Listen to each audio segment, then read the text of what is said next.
Good morning, Brew Daily show. I'm Neal Freyman. And I'm Toby Howell. Today, stay on good terms with your former boss because Boomerang hires are on the rise. Then the chain restaurants you grew up going to are making a comeback led by none other than Red Robin.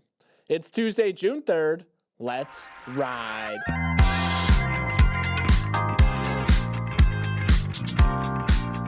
It's getting a little dusty in here, and not because I just rewatched Marley and Me. A literal massive dust storm coming from the Sahara Desert in Africa has blanketed the Caribbean and is expected to reach the Gulf Coast of the U.S. by the end of the week. Giant dust plumes traveling across the Atlantic Ocean are normal around this time of year, but it's still one of the world's more remarkable weather events. The good news for Americans is by the time they reach Florida, Louisiana, Alabama, and Mississippi, the plumes have lost most of their concentration. It's 5,000 miles of travel after all. But if you live in those states, don't be surprised to walk out to Mad Max vibes this weekend. Yeah, it's bad news for sunbathers, but the dust storm is actually good news for this year's Atlantic hurricane season, which began on Sunday. What characterizes a giant Saharan dust cloud? Very dry air. What do hurricanes or tropical storms need to form? Moisture. So you're seeing this natural tug of war between Mother Nature, the hurricane season in one corner and the Saharan dust cloud in the other. As Jason Dunnian, a meteorologist, told the New York Times, Mother Nature is fascinating. It set up this Saharan dust factory right next to the hurricane nursery. So shout out Mother Nature. Pretty neat, Neal. And now a word from our sponsor, LinkedIn Ads. Neal, just finished up my fantasy Premier League season and not gonna lie, had a bit of a rough year. Can't win them all, Toby. There's always NFL football coming around the corner. If I may vent a little, my issue was targeting the wrong people. I rode the Erling Haaland train for far too long when I should have been on the Mo Salah Express. It's a mistake that is all too common in the advertising world too. So many brands waste time, effort, and money trying to target the wrong audience when really they should have been using LinkedIn. With LinkedIn Ads, you can target by job title, industry, and company so you know you're reaching the right people and doing it efficiently instead of overpaying for a Man City striker who couldn't seem to score any goals this year. Let it go, Toby. Maybe next year LinkedIn Ads will roll out a Premier League tool. Really? That would help me a lot. No, they're too busy helping B2B marketers make smarter targeting decisions. Fair enough. Head to linkedin.com/MBD to get started. That's linkedin.com/MBD. Have you left a job for a position at another company, realized a few months in, these new people are super weird, and skedaddled back to your previous employer? Well, there are a lot of you. A new report from ADP found that 35% of all new hires in March were so-called boomerang employees, the term given to rehiring former workers because circling back was already taken. That 35% is up from 31% last March and the highest rate for that month since 2018. It's also notable because March isn't typically a month where people come back to old jobs, like say December with holiday retailers or June when college kids return to their ice cream shop. Employment analysts say the boomerang boom is a sign of where the labor market is right now. Very stable, but also with hiring that's very cautious, both for employers and for workers, ADP chief economist told HR Brew. Or Toby, as your favorite movie puts it, stick to the stuff you know. Sticking to the status quo is happening in one industry in particular, the information sector, which contains media and tech companies. In March, an astonishing 68% of all new hires were returning employees. Toby, if there's one takeaway from this, it's don't burn bridges with your former boss. They could be your future coworker. Yeah, if there's one takeaway for this is look at me because I'm a boomerang hire to Morning Brew. Neal originally hired me, I left, and then I stayed on good terms with my co-host, and now look at us, we're hosting a podcast together. But yeah, I think what it shows is a job market that just is in search of stability rather than anything new, because what does a boomerang hire represent? It represents someone that the employer knows, and it also represents a company that the employee knows very well. So that kind of two-way street leads to just a much smoother hiring process. Job prospects don't want to be out testing this slightly fuzzy job market for too long, and employers don't necessarily want to go and have to retrain and rehire a whole new person who doesn't know the company culture. So you're getting a lot of great bang for your buck when you target these returning employees. So it's a fascinating thing where it's almost like going back to your ex, because it's just what's comfortable to you. Maybe it's the right decision, maybe it's not, but in this current job market, it seems to be the right decision for both sides of employer and employee. And it's also a repudiation of the Great Resignation from a few years ago. Remember, in 2021 and 2022, scores of people were leaving their jobs for what they thought were greener pastures and maybe a pay hike. But now they're coming back home. 80% of workers who quit in the Great Resignation have regrets. That's according to a new survey by Paychecks. And according to another survey, this is international, nearly 20% of workers who quit their jobs during the pandemic have since returned to their old employers, you included. So you know why people do this. Could be perhaps that the company that they went to wasn't all that was advertised. And another reason is that perhaps they did like the company they were at. They just didn't see much career advancement. So they were like, I love the people there, just my upward mobility was a little bit limited. And so they went to another company to find that upward mobility, to find that manager track. And then once they found that experience after a year or so, they're saying, okay, now I can come back to my old company, which I actually really liked with all this new experience. And now I have probably a better paying job and am now managing people or, up the career ladder a little bit. And then one final aspect that makes Boomerang hires more common in the modern job market than before is that a lot of people are not moving to start a new job. Think back a few generations ago. If you got a new job, oftentimes you had to pick up your family, you had to move across the country and go work in person, work in an office. But now, given the rise of remote work, when you took that new job, when you partook in the Great Resignation, you probably just stayed exactly where you were. So there was no, material factors, geographical factors that made it a barrier to re-enter the job market at the same job you just had. So it's just fascinating. And then you just toss in housing prices as well. A lot of people weren't moving because of that. So it made it very easy to just say, hey guys, remember me? You just knock back on the virtual office door because you never moved in the first place. Let's move on. Meta thinks it has a use case for AI beyond pretending to be your friend, and it's making ads. Meta already offers some AI tools to generate variations of existing ads, but the company thinks it's on track to enable brands to fully create and target ads using AI by the end of next year, according to a Wall Street Journal report.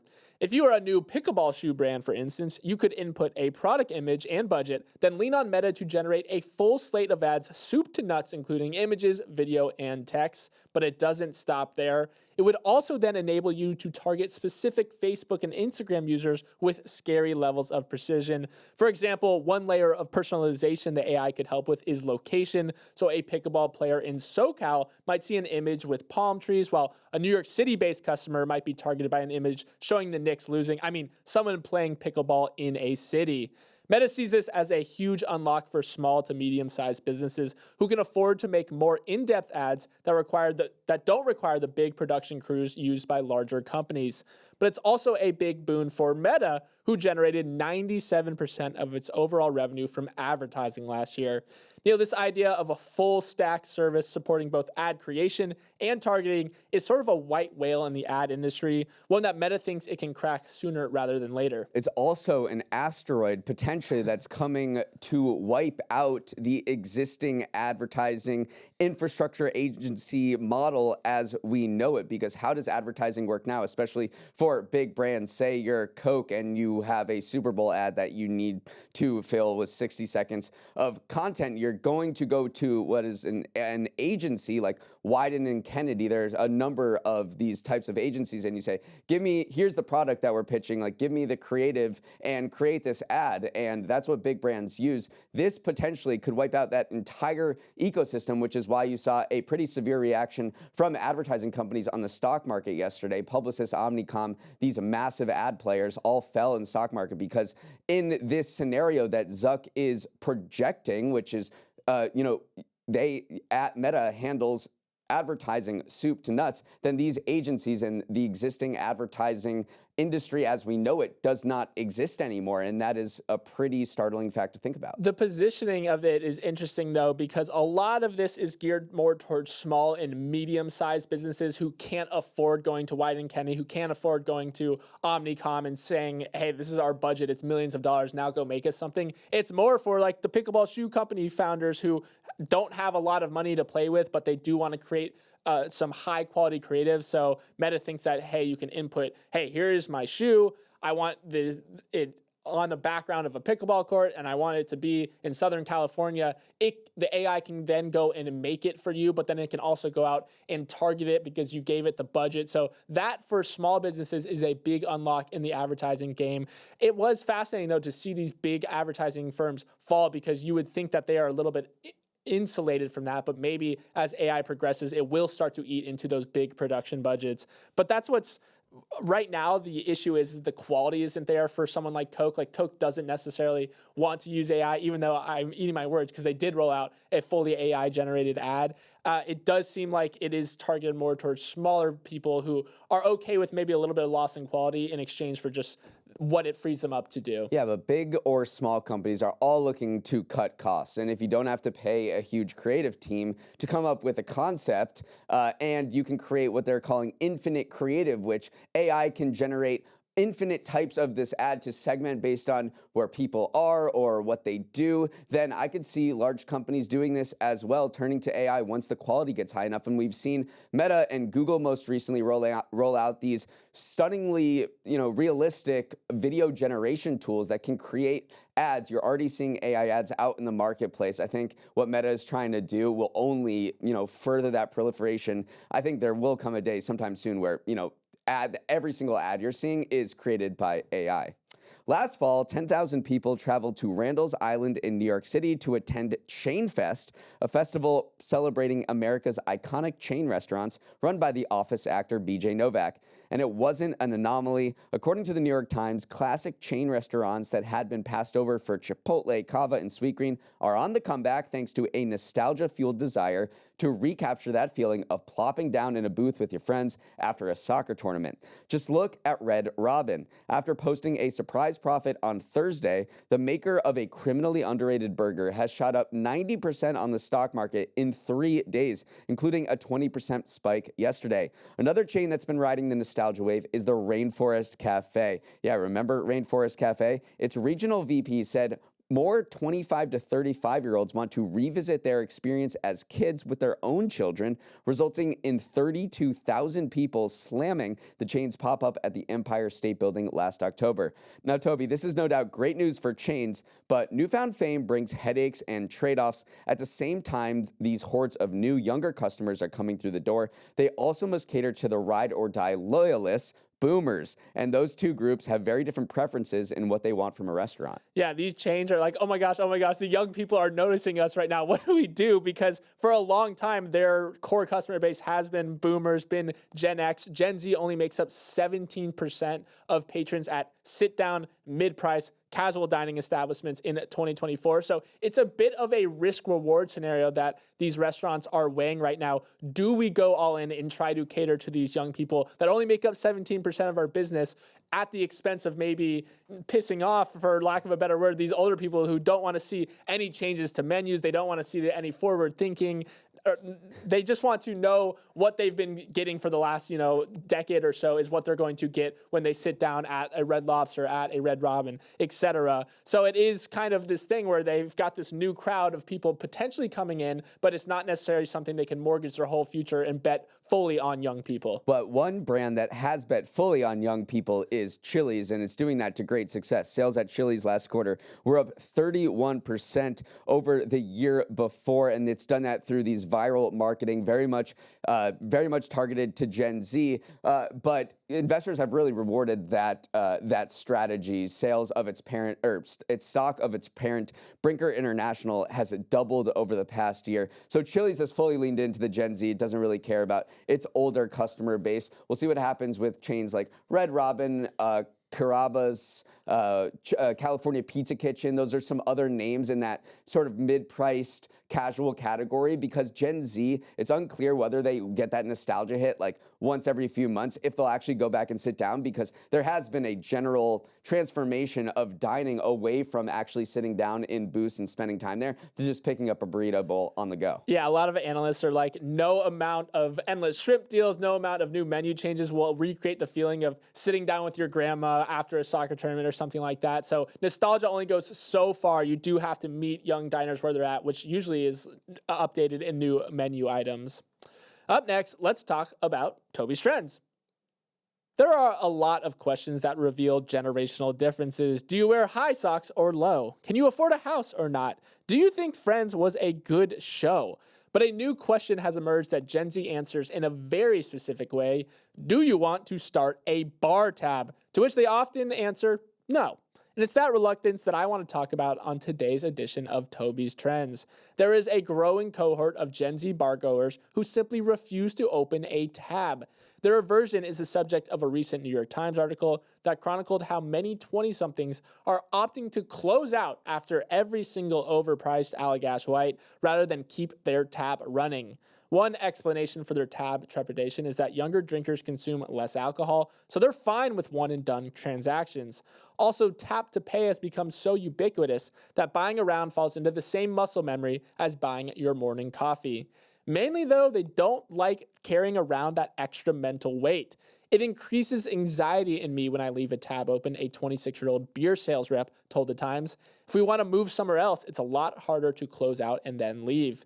The business angle of this is that Gen Z actually is drinking less than previous generations, with a 2023 Gallup poll showing a 10-point decline over the past 2 decades in the share of 18 to 34-year-olds who report consuming alcohol. So the reticence to an open tab is downstream of that, but also maybe they're just shy. What do you think of this shift in bar etiquette, Neal? Does Gen Z have a point, or do they need to loosen up a little bit? I'm rolling my eyes a little bit. I am not generally a generational hater, but I do think this is not good bar etiquette, right? Like, if you know you're going to have multiple drinks at a bar, you are taught to open up a tab. And the reason that is because it is less work for a bartender who is slammed. Every time that you close out, they need to go fiddle around, create the check, give it to you, take it back, and that creates just a lot more time and headaches for them. It also increases costs because outside of labor and the actual product, the number one operational cost for a bar is credit card transaction fees, because every time they swipe your credit card, they're paying a percentage of your tab and a fixed cost to the credit card company. So the fact that they have to swipe it multiple times when they could just put it on one tab and swipe it once is just adding cost to them. It's adding time.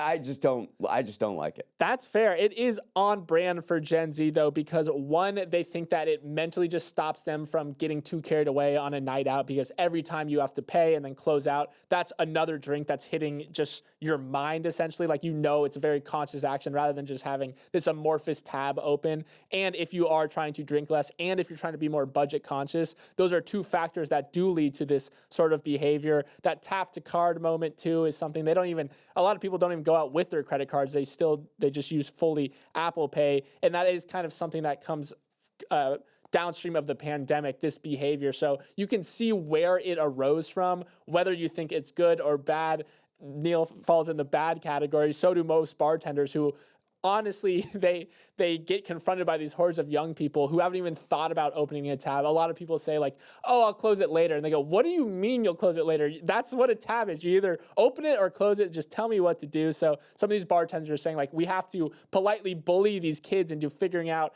what proper bar etiquette is, because maybe they just didn't get that conditioning when the pandemic was going on. So just a fascinating generational difference. Let us know maybe in the comments or in emails where you fall on this, because it is sort of a generational divide. Yeah, I'm sure maybe some of the older people will be like, oh yeah, these kids are doing, this is awful. And then the younger people listening to this might be like, well, obviously I'm going to close out my tab. I don't want to even think about it. There's been certain times where I've wanted to go and I just couldn't get the bartender's attention to close out my tab. And, it's created more headaches. So I'm sure there are, loud voices on both sides of this argument.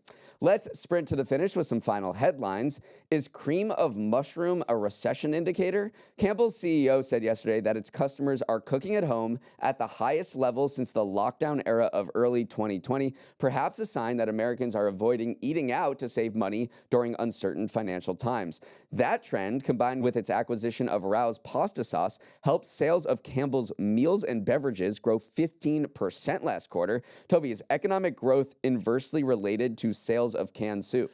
It's a fascinating tie, and Campbell's is just a very interesting company in general because they also have a snack division, think Goldfish, and they've said that what the gains they've seen in their soup and food division was offset by losses in their snack division, where people are becoming a little more choiceful, a little choosier, and not splurging on snacks like Goldfish, opting instead eating at home, eating their cream of mushroom soup. So Campbell's is a fascinating company that does reveal a lot about consumer preferences, and the fact that they're cutting back on discretionary snack purchases and cooking more meals at home, yeah, it may be a little bit of an economic indicator. Aldi, the low-cost grocery chain, is in hot water for doing something your middle school teacher would be disappointed in: copying someone else's work. The snack giant Mondelez is suing Aldi, alleging that the grocer's low-cost store brand snack packaging blatantly copies Mondelez's whole flow. It said Aldi's cookie and cracker packaging was likely to deceive and confuse consumers, which is hard to deny when you see some of these side-by-side images. Aldi's Nutter Butter dupe says peanut butter cream-filled cookies instead, but has the same iconic red packaging. Its Chips Ahoy knockoff also sports a big cookie on the front, framed by a blue background, and its original chocolate sandwich cookies with vanilla filling looks suspiciously like Mondelez's Oreo packaging. Neal, these in-store brands try to push it as close to the line as possible, but this time Mondelez thinks Aldi has taken it a little too far. I mean, its wheat thins are called thin wheat.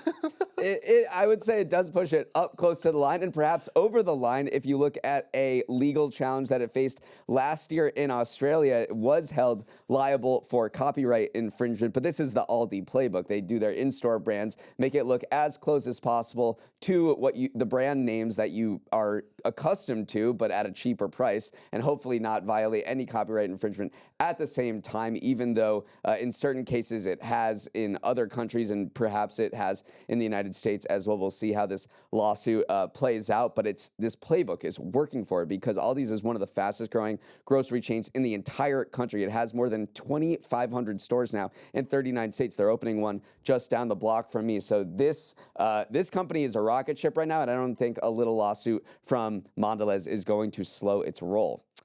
Moving on, it's not going to be a short king summer if Tinder has any say in the matter. The app is testing a height filter for its premium users, saying the feature is part of a broader effort to help people connect more intentionally on Tinder. If that sounds like a joke, it was just a few years ago. On April Fool's in 2019, Tinder teased a height verification feature in a wink to how important, supposedly, a partner's height was for some people. Now, height preferences are rolling out for real, and critics say it only reinforces Tinder's reputation as a superficial hookup app, which it's trying to evolve away from. Yeah, I mean, online dating has led to this moment in general because when you're just swiping on someone on a phone, the primary sorting factor you have is just their physical appearance, look, size, etc. So that's been the primary factor over this last generation of dating. So of course a filter is going to come downstream of that. And Tinder is not the only company that has done this. Hinge and other dating apps have also allowed this filter, but Tinder just is kind of one of the biggest names in the biz, which is why we're talking about it right now. So yeah, I mean, Short King Summer is on pause for now, but that just gives you more license to go spit game in person anymore because there's no height filters in real life. Just go talk to someone and see how it goes. The highest active volcano in Europe erupted yesterday, sending ash flying and tourists scattering. Mount Etna in Sicily is a major tourist attraction visited by 1.5 million people every year. But travelers got a lot more than they bargained for on Monday when a sudden loud boom sent a plume of hot gas, ash, and rocks several kilometers high into the air in its biggest eruption since 2014. Etna is one of the most active volcanoes in the world, and more often than not, eruptions stop as soon as they start, with this latest one posing no danger to the population, according to the president of the Sicilian region. No one was injured, and nearby airports remain open as well. Still, Neal, it's feeling a little too close to 79 AD out here with a powerful Italian volcano erupting. Well, it is interesting to see Etna outside of a crossword puzzle for once. But yes, this is a very active volcano. It typically is not so dangerous because most of Etna's eruptions are, you're going to want to write this down, strombolian eruptions, which are ejections of cinder gas and molten lava that are from repeated but relatively small explosions. Vesuvius is the big one. I know you mentioned 79 AD. Vesuvius is set to blow at some point. It is also an active volcano that's on the mainland of Italy, and its eruptions are considered to be more dangerous, and it hasn't had one in a while. So we're on Vesuvius watch, but yeah, be careful with Etna. I would say definitely go watch the video of this eruption because it was pretty spectacular. All right, that is all the time we have. Thanks so much for starting your morning with us, and have a wonderful Tuesday. If you have any thoughts on today's episode, send an email with questions, comments, or feedback to morningbrew@morningbrew.com. Let's roll the credits. Emily Milliron is our executive producer. Raymond Liu is our producer. Our associate producers are Olivia Graham and Olivia Lake. Hair and Makeup keeps the tab open. Devin Emery is our president, and our show is a production of Morning Brew. Great show today, Neal. Let's run it back tomorrow.